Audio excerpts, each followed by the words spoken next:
teaching at the college, and sometimes I find myself in the grocery store, sometimes even in the church. I find individuals, when I ask them how life is, 7 out of 8, DeMar, or 10 out of 10 people, when I ask them how life is, they will respond, it's complicated. You ever just notice that? They will say, Brother Mark, I said, how is things going? It's complicated. But then I'm not surprised. I'm not surprised because, Brother Griggs, in 2 Timothy chapter 3, I want y'all to turn to that. I want you to see 2 Timothy chapter 3, verse 1 through 5. Those are the last days. Can you pull up that scripture, Brother Griggs?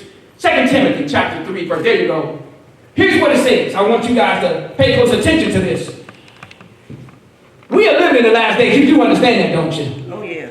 Here's what Paul says to Timothy. I love this because this is in the New Living Translation.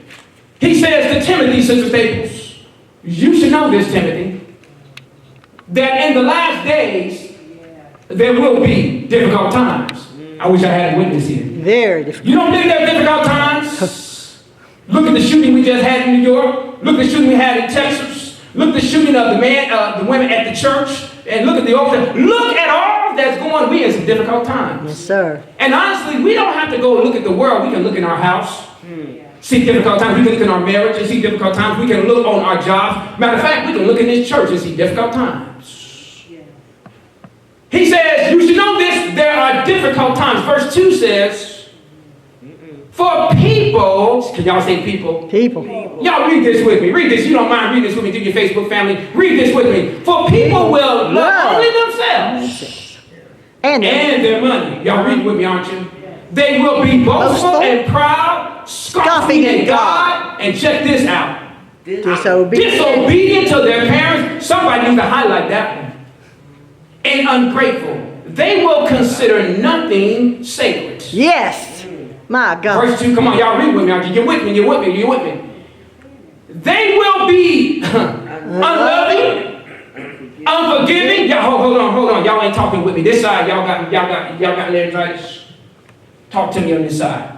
They will be unloving, unforgiving. They will slander. That means talk about others and have no self-control. Yeah. They will be cruel and hate what is good. Yes. Verse 4, they will betray their friends. Anyone ever had a friend betray them?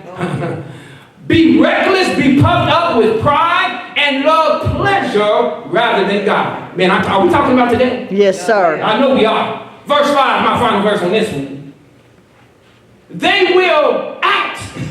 Oh, boy. They'll act. Religious. Wow! I got the spirit. Thank you. Oh, Jesus. Shout it out, dude. That's speaking tongues. They will act. And you know what? Just because you come to church, that's just really a mere act. Yes, sir. Because if all you do is come, you're not being. Because anyone can come. And if it was all that, the church would be full. And I'm not just talking about all churches would be full. Right.